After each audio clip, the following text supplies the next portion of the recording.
다음 2023-28516이 판결 선고하겠습니다. 원고 외 14명, 피고 대한민국. 이유의 여지를 말씀드리겠습니다. 원고들은 1980년 5월 18일을 전후하여 광주에서 있었던 5.18 민주화운동으로 사망하거나 상해를 입은 관련자이거나 관련자의 가족들입니다. 1990년 8월 6일 구 광주 민주화운동 관련자 보상 등에 관한 법률이 제정되었습니다. 이하 위 법률을 구 광주 민주화 보상법이라 하겠습니다. 구 광주 민주화 보상법은 5.18 민주화운동 관련자 또는 그 유족에게 보상금 등을 지급하는 근거 조항을 두고 있었습니다. 이에 따라 원고들 중 일부는 1990년경 또는 1994년경 관련자 유족으로서 보상금 등을 신청하고 광주 민주화운동 관련자 보상심의위원회로부터 보상금 등 지급 결정을 받아 보상금 등을 수령하였습니다. 그런데 구 광주 민주화 보상법은 이 법에 의한 보상금 등의 지급 결정은 신청인이 동의한 때에는 광주 민주화운동과 관련하여 입은 피해에 대하여 민사소송법의 규정에 의한 재판상 화해가 성립된 것으로 본다라는 이 사건 화해 간주 조항을 두고 있었습니다. 헌법재판소는 2021년 5월 27일 이 사건 화해 간주 조항 중 정신적 손해에 대한 부분은 관련자와 그 유족의 국가배상 청구권을 과도하게 제한한다는 이유로 헌법에 위반된다는 결정을 선고하였습니다. 이 사건 위헌 결정 후 원고들은 피고 소속 공무원들의 위법한 공무집행 행위로 인하여 5.18 민주화운동 관련자와 그 가족인 원고들이 정신적 손해를 입었다고 주장하면서 2021년 11월 25일 국가배상을 구하는 이 사건소를 제기하였습니다. 원심은 피고는 관련자와 그 가족인 원고들이 5.18 민주화운동을 입은 정신적 손해를 배상할 책임이 있다고 판단하였습니다. 다만 원고들이 관련자 가족의 지위에서 가지는 고유의 위자료 청구권은 1990년경 또는 1994년경에 있었던 보상금 등 지급 결정일부터 민법 제766조 제1항의 단기 소멸시효가 진행된다고 보아 피고의 소멸시효 항변을 받아들여 가족 고유의 위자료 청구 부분을 기각하였습니다. 원고들은 이 사건 위헌 결정이 있기 전까지 가족 고유의 위자료 청구권을 행사할 수 없는 법률상 장애가 존재하였다고 주장하였으나 원심은 이를 배척하였습니다. 이러한 원심 판결에 대하여 원고들이 상고하였습니다. 이 사건의 쟁점은 원고들이 5.18 민주화운동 관련자의 가족으로서 가지는 고유의 위자료 청구권이 국가배상 청구권에 대하여도 적용되는 민법 제766조 제1항에서 정한 3년의 시효로 소멸하였는지 여부입니다. 구체적으로 이 사건 화해 간주 조항이 관련자의 가족인 원고들 고유의 위자료 청구권 행사에도 권리 행사 장애 사유로 존재하였는지, 이에 따라 원고들 고유의 위자료 청구권의 소멸시효 기산점을 민법 제166조 제1항에 따라 이 사건 화해 간주 조항의 위헌으로 선언된 이 사건 위헌 결정일로 볼 수 있는지가 문제됩니다. 결론적으로 관련자의 가족인 원고들이 보상금 등 지급 결정으로 손해 및 가해자를 알았더라도 원고들에게는 이 사건 위헌 결정이 있기까지 가족 고유의 위자료 청구권을 행사할 수 없었던 장애 사유가 존재하였다는 것이 대법원의 다수 의견입니다. 그 이유는 다수 의견 집필 대법관이 말씀드리겠습니다.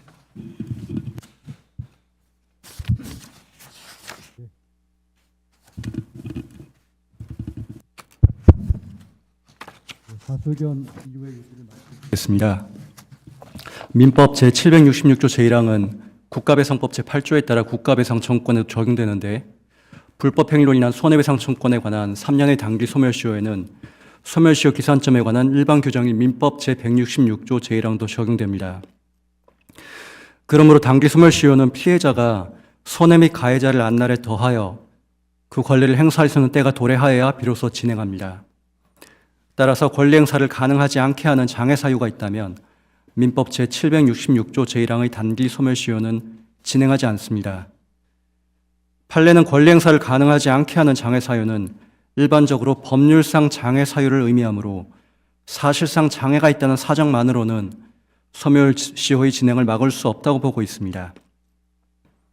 그러나 법률상 장애와 사실상 장애는 민법상 정의되거나 민법의 문헌에 근거를 두고 있지 않고 양자가 언제나 뚜렷하게 구별되지도 않습니다. 그러므로 법률상 장애와 사실상 장애의 구별에 따라 소멸시효 기산점을 판단하는 방식은 일반적으로 타당하나 그것이 어떠한 예외도 허용되지 않는 판단 방식이라고 할 수는 없습니다.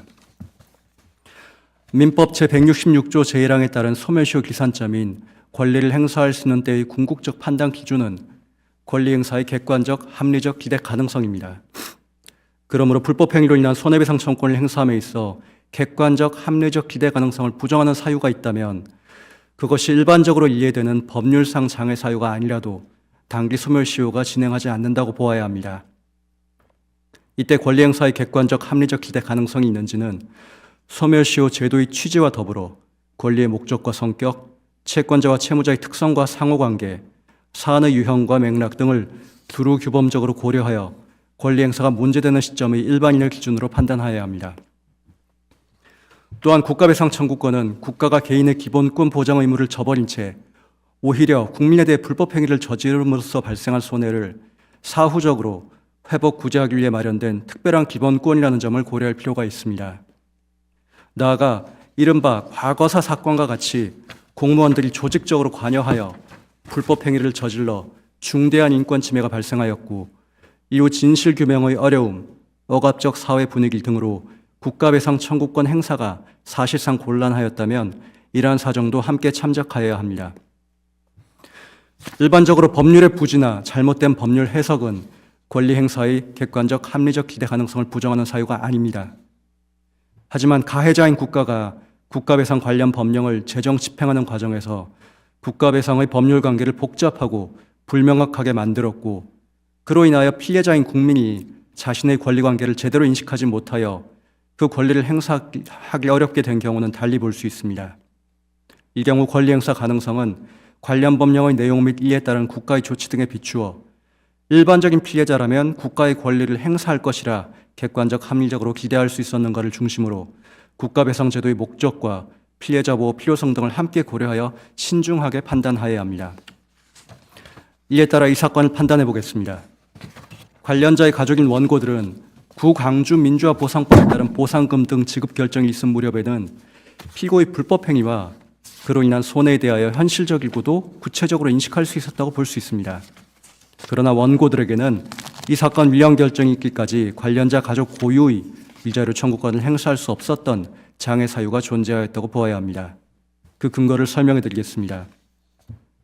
이 사건 화해 간주 조항은 관련자 본인의 피해와 관련자 가족 고유의 피해를 준별하지 않고 있고 정신적 손해를 그 효력 범위에서 배제하고 있지 않습니다. 이에 대법원은 이 사건 위헌 결정 전까지는 신청인이 보상금 등 지급 결정에 동의한 때에는 위자료를 포함하여 그가 5.18 민주화 운동과 관련하여 입은 피해 일체에 대하여 재판상 화해와 동일한 효력이 발생한다고 해석하였습니다. 원고들 중 보상금을 수령한 사람들은 그 보상금 등을 받을 때에는 그 사건에 대하여 화해 계약하는 것이며 그 사건에 관하여 어떠한 방법으로라도 다시 청구하지 아니하겠음을 서약함이라고 기재된 동의 및 청구서를 제출하기도 하였습니다. 이와 같이 관련 법령 규정, 동의 및 청구서의 서약 부분을 고려하면 보상금 등 지급 결정에 동의하여 보상금 등을 수령한 유족은 자신의 고유한 손해를 포함한 일체의 손해배상 문제가 보상금 등의 수령으로 포괄적, 종국적으로 정리되었다고 이해하였을 가능성이 높습니다. 따라서 이들이 보상금 등을 수령한 후에 별도로 국가배상 청구권을 행사할 수 있을 것이라고 객관적 합리적으로 기대하기는 어렵습니다. 보상금 등을 수령하지 않은 가족도 마찬가지입니다. 구강주 민주화보상법 제정 시점에는 이미 5.18 민주화 운동에 관한 국가배상 청구권의 장기 소멸시효가 완성되었을 가능성이 높습니다. 그리고 보상금 등 지급 결정 당시에는 장기 소멸시효 기간이 지난 후에도 국가배상 청구권을 행사할 수 있도록 하는 법리나 입법이 존재하지 않았습니다. 또한 피해의 직접 당사자인 관련자 본인이나 재산 상속인인 유족조차 보상금 등을 지급받는 외에는 국가배상 청구권을 행사할 수 없다고 이해되고 있었습니다. 이러한 사정들과 당시 사회적 분위기까지 고려하면 보상금 등을 수령하지 않은 가족들이 별도로 자신의 정신적 피해에 대한 국가배상 청구권을 행사할 수 있다고 인식하고 이를 실제로 행사하기를 기대하기는 어려운 상황이었습니다. 이상과 같이 관련자의 가족이 권리 행사를 하지 못한 상황은 국가가 뒤늦게 보상 관련 법령을 제정 집행하는 과정에서 보상의 대상과 범위를 협소하게 규정하고 보상 절차를 신속히 마무리하려고 하면서 초래한 측면이 있습니다. 이러한 사정에다가 국가배상제도의 목적과 과거사 사건의 특수성 및 그 피해자 보호 필요성을 아울러 고려한다면 관련자의 가족에게 보상금 등 지급 결정일에 자기 고유의 위자료 청구권을 행사할 것을 객관적 합리적으로 기대할 수 있었다고 평가할 수는 없으므로 보상금 등 지급 결정일을 소멸시효 기산점으로 삼을 수 없습니다. 이후 헌법재판소의 이 사건 위헌 결정을 통해서 관련자의 가족이 구강주민주화보상법에 따른 보상금 등 지급과는 무관하게 그와 별도로 고유의 정신적 손해에 대한 배상을 청구할 수 있다는 점이 법적으로 선언됨으로써 관련자 가족 고유의 위자료 청구권 행사에 대한 장애 사유가 비로소 제거되었다고 평가할 수 있습니다. 이상으로 다수 의견의 요지에 대한 설명을 마치겠습니다. 이상의 법리에 따라 이 사건의 결론에 관하여 봅니다.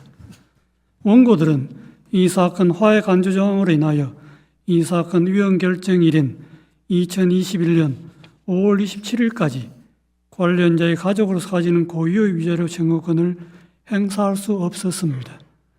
원고들은 이 사건 위헌 결정일로부터 3년이 경과하기 전에 이 사건 소를 제기하였습니다. 따라서 원고들의 가족 고유의 위자료 청구권에 관한 소멸시효는 완성되지 않았습니다. 그럼에도 원심은 이에 관한 피고의 소멸시효 항변을 받아들였습니다.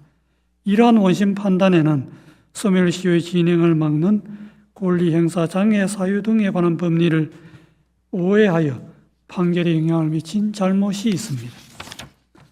이상의 다수 의견에 대하여는 대법관 오경미의 별개의 의견, 대법관 노태학의 반대 의견이 있고 다수 의견에 대한 대법관 권영준의 보충 의견, 별개의 의견에 대한 대법관 오경미의 보충 의견, 반대 의견에 대한 대법관 노태학의 보충 의견이 있습니다. 그중 별개의 의견의 요지는 별개의 의견 집필 대법관이 말씀드리겠습니다. 별개 의견의 요지를 말씀드리겠습니다. 별개 의견 또한 다수견과 같이 원심이 피고의 소멸시효 항변을 받아들여 가족 고유의 위자료 청구를 기각한 부분을 파기한다는 결론은 같습니다. 그런데 별개 의견은 다수견과 다르게 가족 고유의 위자료 청구권이 일단 소멸시효가 완성되었다고 보되 다만 국가인 피고가 소멸시효 항변을 하는 것은 신의성실의 원칙에 반하는 권리남용에 해당하여 허용될 수 없다고 봅니다. 따라서 국가의 소멸시효 항변은 배척되어야 합니다. 별개 의견은 민법 166조 1항에 적용해서 선례에 따른 법률상 장애와 사실상 장애의 구분 기준을 유지해야 한다는 입장입니다. 한편 사실상 장애로 권리 행사의 객관적 합리적 기대 가능성이 없는 사안이라면 이는 소멸시효 완성 주장이 권리남용에 해당하여 허용할 수 없는 때에 해당한다고 봅니다. 상세한 이유를 설명드리겠습니다. 민법 166조 1항에 따라 소멸시효의 진행 여부를 결정하는 기준인 법률상 장애와 사실상 장애는 본래 구별이 쉽지 않습니다. 그럼에도 다수견은 여기에 권리 행사의 객관적 합리적 기대 가능성 기준을 추가하여 불명확성을 가중시켰습니다. 이는 사실심 법관에게 심리의 부담을 주고 결국 법적 안정성을 해칠 수 있습니다. 그리고 다수 의견이 권리 행사의 객관적 합리적 기대 가능성의 판단 사유로 제시한 것들은 새로운 것이 전혀 아닙니다. 이는 선례가 이미 소멸시효의 권리남용 재항변 판단에서 고려했던 사유들을 가져온 것입니다. 이와 같이 다수 의견은 선례와도 정합하지 않습니다.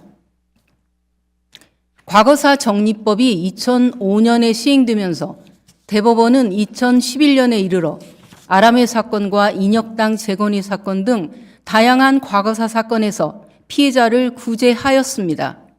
이때 대법원은 과거사 사건 피해자로서는 자신의 권리를 행사할 수 없는 객관적 장애가 있었으므로 국가의 소멸시효 주장은 권리남용에 해당한다고 판단하였습니다.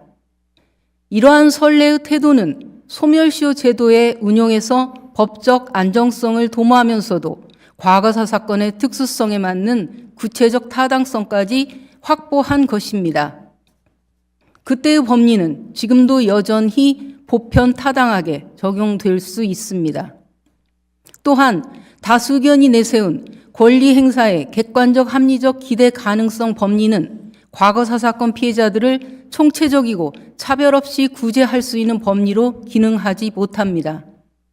이 사건은 화해 간주 조항에 대한 헌법재판소의 위헌 결정이 있었기 때문에 다수 의견은 이를 단기 소멸시효 기산점으로 삼아 원고들을 모두 구제할 수 있었습니다.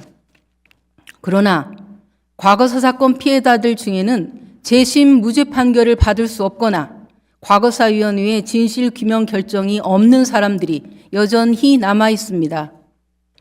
이들의 경우에는 오래전에 불법행위가 있었던 날 이후에는 단기 소멸시효 기산점으로 삼을 만한 단초가 없습니다. 다수 의견의 권리 행사의 객관적 합리적 기대 가능성 기준을 동원하더라도 이들을 구제할 수 없습니다. 별개 의견은 다수 의견으로 구제할 수 없는 이러한 과거사 사건 피해자들 모두에 대하여 일반적으로 적용할 수 있는 보편성 있는 법리를 제공하자는 입장입니다. 그것은 전혀 새로운 법리가 아니라 바로 아람의 사건과 인혁당 재건의 사건에서 대법원이 이미 전개하였던 권리남용의 법리입니다. 이 사건은 신의 성실의 원칙을 적용하는 본래의 모습으로 돌아가 피고의 소멸시효 항변을 권리남용 법리에 따라 배척하는 것이 타당합니다. 아울러 아람의 사건과 인혁당 재건의 사건 선례 이후 과거사 사건의 실질적 권리구제를 가로막고 있는 선례의 법리는 부당함으로 폐기되어야 한다는 점을 지적해 둡니다. 이는 2013년 5월 16일 선고 2012-2028-19호 전원 합의체 판결과 그 후속 판결 중 상당한 기간에 관한 법리입니다. 여기서 대법원은 소멸시효 항변을 권리남용으로 배척하기 위해서는 채권자가 상당한 기간 내에 권리를 행사할 것을 요구하였습니다. 나아가 그 기간을 권리 행사의 장애가 해소된 때부터 원칙적으로 6개월, 예외적으로 3년으로 짧게 제한하였습니다. 이 법리는 채권자의 권리 행사 기간을 부당하게 제한하므로 폐기되어야 합니다. 불법 행위로 인한 손해배상 청구권의 경우 원래의 권리 행사 기간인 3년 내에 권리를 행사하는 것으로 충분합니다. 이에 따라 이 사건에 관하여 보겠습니다. 관련자의 가족들에게는 이 사건 화해 간주 조항의 효력이 원래 미치지 않습니다. 그러한 법률 조항의 존재는 법률상 장애는 아닙니다. 따라서 가족 고유의 위자료 청구권의 단기 소멸시효는 일단 완성되었다고 볼 여지가 있습니다. 그러나 관련자의 가족들은 이 사건 화해 간주 조항 때문에 위자료 청구를 객관적으로 사실상 행사할 수 없었습니다. 이 사건 위헌 결정으로 그러한 장애가 비로소 해소되자 3년 내에 이 사건소를 제기하였습니다. 따라서 피고의 소멸시효 항변은 신의 성실 원칙에 반하는 권리남용에 해당하여 허용될 수 없습니다. 그럼에도 피고의 소멸시효 항변을 받아들인 원심 판단에는 소멸시효 항변의 권리남용 법리를 오해하여 판결에 영향을 미친 잘못이 있습니다. 5.18 민주화 운동은 전두환 등 군부가 저지른 내란죄 범행에 대하여 시민들이 민주주의 헌법 질서를 수호하려 나선 정당한 저항운동입니다. 이는 과거사 사건 중에서도 역사적 상징성과 국가폭력의 잔혹함에서 특별함이 있습니다. 광주 시민들의 저항과 희생 덕분에 민주주의 헌법 정신의 가치가 성장하였고 법원 또한 기본권 보장이자 헌법수 기관으로 자리 잡게 되었습니다. 그럼에도 이 시점까지 그 관련자와 가족들에 대한 온전한 권리 구제가 이루어지지 않고 있는 것은 부끄럽고 안타까운 일이 아닐 수 없습니다. 이 사건과 같은 과거사 사건에서 법원이 소수자와 약자의 보호라는 헌법적 책무를 다하기 위해서는 법관의 합헌적 해석이 특히 중요함을 강조하고자 합니다. 또한 그 전제로서 법원은 과거 권위주의 시대의 과거사 사건 피해자들에 대한 위법한 유죄 판결과 불법 구금의 형태로 발현되었던 자신의 가해자성을 자각할 필요가 있습니다. 이 사건에서 다수 의견이나 별개 의견은 모두 합헌적 법률 해석을 통해 과거사 사건에 적용할 소멸시효 법리에 접근하여 피해자의 구제 방안을 제시하려 노력한 결과물입니다. 이를 계기로 과거사 사건 피해자의 온전한 구제를 위하여 우리 사회에 추가적인 노력이 이어지기를 기대합니다. 이것으로 별개 의견에 대한 설명을 마칩니다. 다음으로 반대 의견의 여지를 반대 의견 집필대법관이 말씀드리겠습니다. 예, 반대 의견 이외 여지를 말씀드리겠습니다. 5.18 민주화 운동으로 관련자와 그 가족들이 겪은 고통에 대하여 충분한 배상과 또 보상이 이루어져야 한다는 것에 대해서는 그 뜻을 같이 합니다. 그렇지만 그러한 결론을 이끌어내기 위하여 다수 의견이 들고 있는 권리 행사의 객관적, 합리적 기대 가능성이라는 판단 기준은 소멸시효 제도의 취지나 현재 법리의 정면으로 반하는 것입니다. 다수 의견은 확립된 법리에 대한 진지한 통찰이 부족하고 예외의 이론의 남용이라 할 것입니다. 반대 의견은 이들에 대한 구제는 사부위한 입법에 의하여 전체적이고 통일적으로 이루어져야 한다고 봅니다. 그 상세한 이유를 설명드리겠습니다. 소멸시효 진행 여부를 법률상 장애와 사실상 장애의 구별에 따라 판단하는 것은 선례의 확고한 입장입니다. 그런데 다수 의견은 민법 제166조 제1항의 권리를 행사할 수 있는 때의 궁극적인 판단 기준을 권리 행사의 객관적, 합리적 기대 가능성이라고 하면서 사실상 장애 사유라고 하더라도 권리 행사의 객관적, 합리적 기대 가능성이 없다면 소멸시효가 진행되지 않는다고 하였습니다. 다수 의견은 이를 법률상 장애와 사실상 장애의 구별의 예외라고만 설명합니다. 그러나 이는 기존 판례에 저촉되는 해석이자 법률상 장애와 사실상 장애의 구별에 관하여 확립된 법리를 허무는 것입니다. 다수 의견은 민법의 소멸시효 관련 규정들과의 관계에서도 그대로 받아들이기는 어렵습니다. 2020년 10월 20일 개정된 민법은 제766조 제3항을 신설하여 미성년자가 성적 침해를 당한 경우 손해배상 청구권의 소멸시효는 그가 성년이 될 때까지는 진행되지 않는다고 규정하였습니다. 성적 침해를 당한 미성년자가 대리인을 통해 권리를 행사하기 어려운 상황은 사실상 장애에 그쳐 소멸시효의 개시와 진행을 막지 못하므로 제766조 제3항을 별도로 둔 것입니다. 다수 의견과 같이 권리 행사의 기대 가능성에 따른 판단이 가능했다면 위와 같은 조항을 두지는 않았을 것입니다. 또한 민법의 시효 정지 제도는 시효 정지 사유가 있을 경우 시효의 완성을 일정 기간 정지 또는 유예하는 제도입니다. 그런데 민법이 들고 있는 시효 정지 사유들은 모두 법률상 장애로 분류되기는 어려운 것들입니다. 결국 시효 정지 제도는 채권자의 권리 행사를 곤란하게 한 사실이 존재하더라도 그것이 사실상 장애에 불과하다면 소멸시효가 진행한다는 점을 전제로 한 것이라고 해석할 수 있습니다. 이와 같이 다수 의견은 시효 정지 제도와도 맞지 않습니다. 민법 제166조 제1항에 관한 법리에 따라 이 사건을 판단해 보겠습니다.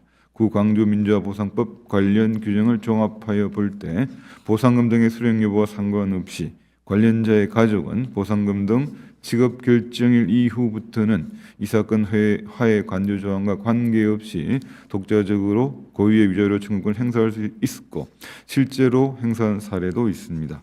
설령 관련자의 가족들이 관련 법률의 규정의 의미를 알지 못함에 과실이 없다고 하더라도 이는 시효 진행을 막는 법률상 장애가 아닙니다. 따라서 원고들의 가족 고유의 위자료 청구권은 소멸시효가 완성되었다고 본 원심의 판단에 소멸시효 등에 관한 법리를 오해하여 판결에 영향을 미친 잘못이 없습니다. 이상으로 반대 의견의 요지에 대한 설명을 마치겠습니다. 다수 의견에 따라 다음과 같이 판결합니다. 주문. 원심 판결의 원고들 패소 부분 중 가족 고유의 위자료 청구 부분을 파기하고 이 부분 사건을 광주고등법원에 환송한다. 이상으로 오늘 판결 선고를 모두 마치겠습니다.